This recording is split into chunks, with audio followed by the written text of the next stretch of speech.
What if an entire island was just one family? What if your nearest hospital was 1,000 miles away and your only visitors came once a year, by boat?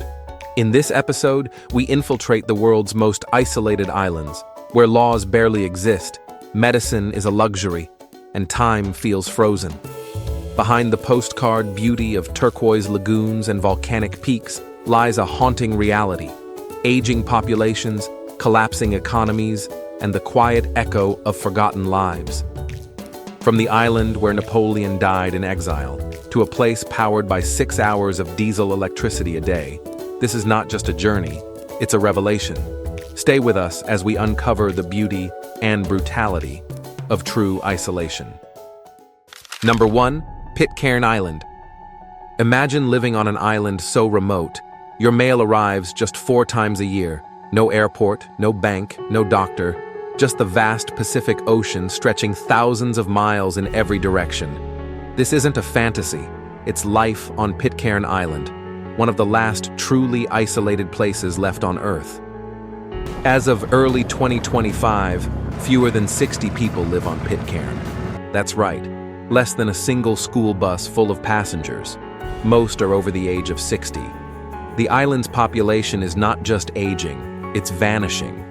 There are no children under the age of 10. Young adults leave for New Zealand or the United Kingdom in search of education, jobs, and connection, and most never return. So what's it like living here? Well, first of all, getting there is a journey in itself.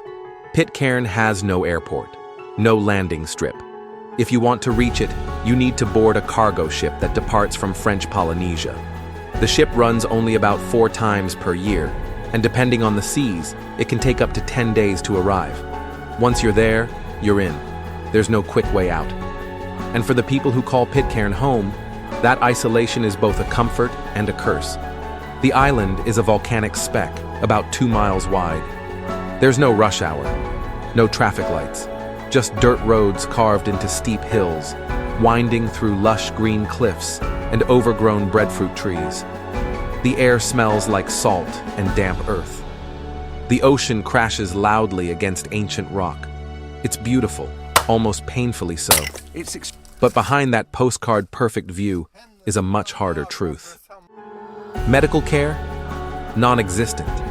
If someone falls seriously ill, the only option is a dangerous journey by boat, hundreds of miles to Tahiti or New Zealand. In urgent cases, that delay can mean the difference between life and death. There's a tiny clinic, but no resident doctor, no nurse, only one part-time medical officer who's often a rotating volunteer from abroad. Economically, Pitcairn survives in survival mode. There are no industries, no factories, no hotels.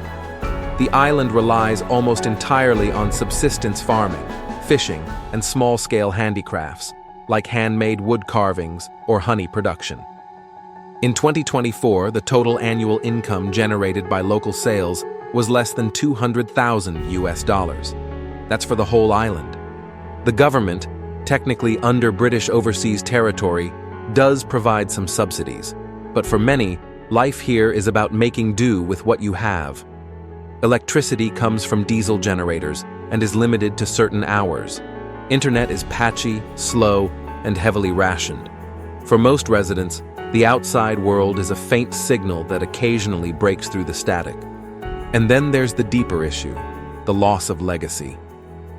Pitcairn's people are direct descendants of the infamous Bounty mutineers who rebelled against British naval command in 1789 and settled here with a handful of Polynesian companions. For centuries, their story has lived on in whispers and weathered faces. But now, with each passing year, fewer and fewer are left to tell it. What happens when an island forgets its own story? When the last storyteller turns silent? The truth is, Pitcairn is fading, not just in numbers, but in memory. And yet, there's something powerfully human about their fight to hold on, to carve out meaning in a place the world forgot. So why stay? Ask anyone who still lives here, and you'll hear answers wrapped in the wind. Peace, freedom, home. There's a quiet dignity in their resilience, a stubborn hope in the face of extinction. And perhaps that's what makes Pitcairn not just another lonely dot on the map, but a mirror, reflecting back to us what it really means to belong somewhere. This is not a story of paradise. This is a story of survival, of beauty edged with hardship, of a tiny island adrift in time, whispering to a world that has long since moved on. So I ask you, if everything familiar disappeared, would you stay? Number 2. Palmerston Island. The next is Palmerston Island, a speck of land floating in the middle of the South Pacific. As of 2025, just 62 people live here, and almost every single one of them is related by blood. It's not just a small town vibe, it's a literal family tree with nowhere to grow. Generations loop in on themselves, bound by the reef and the tides. There are no supermarkets, no banks, and not a single storefront in sight. Money means very little here. Instead, survival is powered by the sea and the sky. The islanders fish for their meals and collect rainwater for drinking. When the clouds don't come, thirst does. Life here runs on island time, 6 hours of electricity per day powered by aging diesel generators. When the hum of the engine cuts out at night, the island goes black, pitch black, no streetlights, no nightlife. Just the stars, bright, brutal, and indifferent. And yet, the biggest challenge isn't the dark. It's what happens when someone gets sick. There is no hospital on Palmerston, not even a clinic with a full-time nurse. If there's an emergency, a heart attack, a serious injury, or a complicated childbirth, the only hope lies 300 nautical miles away, in Rarotonga, the capital of the Cook Islands. That's a multi-day boat ride, across unpredictable seas, with no guarantee of safe passage. For some, that wait has been fatal. Palmerston's isolation is not just geographic, it's existential. Cargo ships arrive only a few times a year, if the weather allows. There are months when no outside human sets foot on the island, no new supplies, no fresh faces, just the same few dozen people, the same routines, the same sky. Children here are born into a kind of beautiful captivity. They learn to fish, to mend nets, to read the clouds. But when it comes to education beyond the basics, they must leave, usually to Rarotonga or New Zealand. And once they taste the modern world, fast Wi-Fi, freedom, opportunity, very few come back. So the population is shrinking, slowly, quietly. And with it, the fabric of Palmerston begins to fray. Without youth, there's no future. Just the echo of old stories and the hiss of waves against coral. Now you might be wondering, why stay? Ask any local, and they'll tell you, this is paradise, and in many ways, it is. The lagoon shimmers in shades of turquoise you didn't think were real. Fish leap in the shallows like silver darts. Coconut palms sway in rhythm with the trade winds. There are no traffic jams, no crime, no chaos, just community, connection, and a deep sense of place. But paradise has its price. Without proper healthcare, reliable transport, or modern infrastructure, Palmerston is dancing on the edge. A cyclone could wipe out the entire island. A water shortage could cripple its people. And if just a few more families leave, it could vanish from the map altogether. Not in a dramatic explosion, but in a quiet, final whisper. Palmerston isn't just remote, it's fragile. And yet, there's something powerfully human about this place. In a world spinning faster every day, Palmerston stands still. It reminds us of how life once was, and what we've lost in our rush toward progress. This isn't a tale of poverty, it's a tale of perspective, of people choosing simplicity over speed, family over fame, purpose over profit. So what would you give up for peace, for quiet, for belonging? Because on Palmerston, time is slow, the stars are close, and the ocean is everything. Number 3. Tristan da Cunha.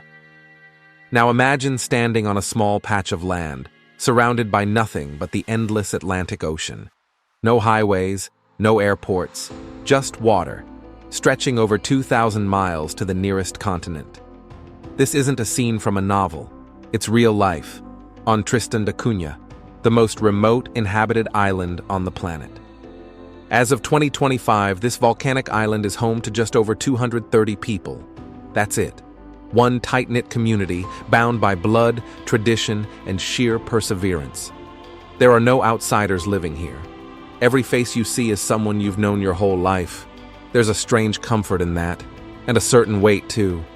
Getting supplies? A logistical miracle. There are no airports, no runways. The only way in or out is by boat.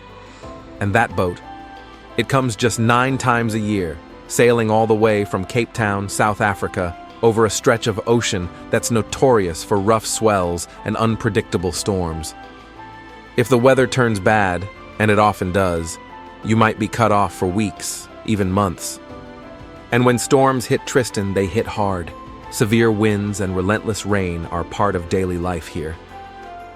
The island sits smack in the path of the roaring 40s, a band of powerful westerly winds that circle the globe. Roofs rattle, boats are beached. Sometimes, even walking outside feels like bracing against a giant. It's a climate of constant negotiation, with nature, with time, with yourself. But nothing defines Tristan more than its volcano. Towering in the center of the island, Queen Mary's Peak rises like a sleeping giant. And in 1961, it woke up. The eruption forced every single resident to evacuate, thousands of miles away to the United Kingdom. Many never returned. Those who did came back to rebuild their homes from ash and memory. The volcano has been quiet since then, but its presence always felt. When it comes to healthcare, options are painfully limited. The island has a small medical center, but no hospital, no advanced equipment, and no resident specialist doctors. If you suffer a serious illness or an accident, you'll need to be airlifted, except there are no planes. So instead, you wait for the next boat and you hope. It's a dangerous gamble, one that residents quietly live with every day. So how do people survive here? Self-reliance is the soul of Tristan. Locals farm potatoes in volcanic soil, tend to sheep, and fish in frigid waters. There's no supermarket, no mall. If you want it, you either make it, barter for it, or wait half a year until the ship brings it. Money means little. Skills mean everything. And yet, there's a powerful sense of community.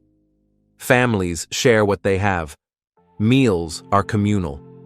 When someone's roof gets torn off in a storm, neighbors show up the next morning, hammers in hand. It's a rhythm of resilience, a way of life rooted in togetherness. But isolation comes with a cost. Young people leave. They head to the mainland for education, for jobs, for love. Many never come back. And each departure is like a thread pulled from a fragile tapestry. Tristan da Cunha is holding on, but just barely. So why stay?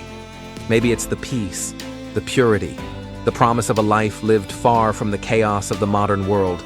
No traffic, no sirens, no screen time fatigue. Just cliffs, sea spray, and stars so bright they look like they've been painted on. But make no mistake, this is not an easy life. It's a life of courage, of compromise, of choosing routes over roads. It's a place where survival is not just possible, it's poetic. Tristan da Cunha might be the most distant place on Earth, but for those who live here, it's the center of everything. Number 4, St. Helena. There's remote, and then there's St. Helena. Perched like a forgotten pebble in the South Atlantic Ocean, St. Helena lies over 1,200 miles from the nearest major landmass. For centuries, it was a place you could only reach by sea. No flights, no runways, just one ship, the RMS St. Helena, making the long journey to and from Cape Town, South Africa. And that was it. Until 2017, this single vessel was the island's only physical link to the outside world. It carried everything: people, medicine, fuel, even Christmas gifts. And it took 5 to 7 days to arrive, depending on the weather. If you missed that boat, you waited weeks for the next. So when a brand new airport opened in 2016, it was hailed as a lifeline, a ticket to modernity. But reality came with turbulence. Flights to St. Helena are rare, pricey, and entirely weather-dependent. With its steep cliffs and fierce crosswinds, landing a plane here is an act of precision and courage. Even today, in 2025, there are only 1 to 2 scheduled flights per week, and cancellations are frequent. That new era of connection? It still feels like a work in progress. And here's the thing, isolation costs money. Everything on St. Helena, from a carton of eggs to a bag of cement, has to be imported by sea or air. That means sky-high prices for basic necessities. A loaf of bread can cost the equivalent of $6. Fuel prices? Among the highest in the world. Even internet access, introduced only a few years ago, remains slow and expensive, with data plans limited by megabyte instead of speed. Living here is not about convenience, it's about commitment. The economy relies heavily on British subsidies, limited tourism, and small-scale local employment. Farming is minimal due to the rocky terrain, and fishing is more traditional than commercial.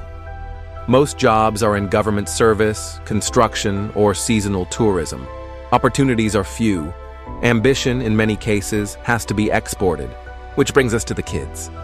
On St. Helena, formal education typically ends at the primary or early secondary level. Beyond that, there are no universities, no colleges, and limited vocational training. If you want a future beyond the island, you must leave it, usually to the United Kingdom or South Africa. And that's exactly what many young St. Helenians do. But not everyone comes back. It's a cycle we've seen again and again on remote islands, brain drain by necessity. Young minds leave for better opportunities, and older generations are left to keep the island running. The population, which peaked decades ago, is slowly aging. In 2025, the average age on the island is approaching 47 years old. With fewer births and more outward migration, the community grows quieter each year. Still, ask any local, and they'll tell you, there's beauty in the silence. St. Helena offers a peace that's hard to describe. Rugged cliffs plunge into a cobalt sea, and ancient banyan trees cast long shadows on narrow village roads. The air is clean. The stars, unspoiled by city lights, stretch from horizon to horizon. And history echoes in every corner, from the home where Napoleon Bonaparte spent his final days to the centuries-old stone churches nestled between windswept hills. But this island is more than a museum of exile. It's a living, breathing place where community is sacred and every neighbor is a lifeline. So why does it matter? Because St. Helena stands as a symbol, a place caught between eras, balancing the weight of its past with the fragile hope of its future. It shows us that connection isn't just about airports or internet cables. It's about resilience, about choosing to stay even when the world forgets you exist. So next time you complain about traffic or delayed shipping, remember St. Helena and what it means to live on an island where time, quite literally, took a detour. Number 5. Socotra. Off the coast of Yemen, in the Arabian Sea, lies a place so surreal it looks like it was pulled from the pages of a science fiction novel. This is Socotra, often called the Galapagos of the Indian Ocean, and for good reason. It's home to more than 700 species of plants and animals found nowhere else on Earth. Towering dragon blood trees, with their umbrella-shaped canopies and crimson-red sap, cast alien shadows over the rocky plateaus. Caves spiral deep into limestone cliffs, and beaches stretch white and empty for miles. The air smells of salt, wind, and frankincense carried on desert breezes. But behind the otherworldly beauty, there's a much harsher reality. Now, Socotra's population hovers around 60,000 people, most of whom live in small rural villages, scattered across the island's harsh terrain. While nature has been generous, infrastructure has not. Paved roads are rare. Clean water is hard to come by. Electricity is often limited to a few hours a day, if at all. Healthcare practically non-existent. There are only 3 functioning clinics across the entire island, and even those lack reliable supplies. For anything more than minor injuries, patients must be transported by boat or charter plane to mainland Yemen, a process that can take days and often depends on political permission or weather conditions. For many, that's simply not an option. So they turn to what they have: plants, prayer, and patience. Traditional healing practices are still widely used here, especially among women, who are often the last to receive formal care. Herbal remedies made from frankincense, myrrh, and wild desert herbs are passed down from mother to daughter. Not because of culture alone, but because there is no access to modern medicine. Antibiotics, vaccines, even prenatal care, these are luxuries, not guarantees. And when it comes to education, the challenges continue. Many children on Socotra walk up to 5 miles to reach the nearest school. Classrooms are crowded, resources are minimal, and qualified teachers are in short supply. While literacy rates have improved slightly over the past decade, as of 2025, nearly 40% of children still do not complete primary school. Secondary education? For most, it's out of reach. But Socotra's struggle isn't just about poverty, it's also about preservation. For years, this island flew under the radar, a hidden gem protected by its own inaccessibility. But now, the world is waking up to its allure. In 2024 alone, tourist arrivals surged by more than 70%, driven by Instagram photos and eco-tourism promotions. But there's a catch. There are no regulations in place to manage the tourism boom. Tour buses roll through delicate ecosystems. Plastic waste litters previously untouched beaches. Construction projects, hotels, roads, and piers threaten habitats that have existed for millions of years. And all of it is happening in a place that doesn't yet have the tools to say no. And then there's climate change. Rising sea levels are slowly eating away at Socotra's coastlines. Droughts are becoming longer, rainfall less predictable. Unique plant species like the cucumber tree and desert rose are showing signs of stress. Even the dragon blood trees, icons of Socotra's uniqueness, are producing fewer seeds each year. Scientists warn that if current trends continue, up to 1/3 of endemic species could vanish within the next 20 years. Yet through all this, the people of Socotra remain remarkably proud. They speak an ancient language, Socotri, that isn't written, only sung. Their culture is rich in poetry, storytelling, and communal ties. They fish by moonlight, gather honey from cliffs, and raise goats that climb trees. They are stewards of this rare and fragile world, not just surviving it, but trying, desperately, to preserve it. So the question is not just what is Socotra, it's what will become of it? Will it be another paradise lost to progress? Or can it become a model of balance between nature, culture, and modernity? Because in a world obsessed with expansion, Socotra dares to whisper something else. That maybe, just maybe, survival doesn't mean growing louder. Sometimes, it means listening closer. Number 6, Easter Island, Rapa Nui. The last is Easter Island, or as the native people call it, Rapa Nui, a place famous for its mysterious stone giants, the Moai. But behind the tourist photos and sunset silhouettes is a cautionary tale, carved not just in stone, but in scars. Long before planes landed here, Rapa Nui was a green paradise. Lush forests covered the hills, birds filled the skies, the land was rich with resources. And then the statues came. Between the 9th and 17th centuries, the islanders began carving and transporting nearly 900 massive stone figures, some weighing over 80 tons. These Moai weren't just art, they were power, status, a symbol of divine connection, but they came at a devastating cost.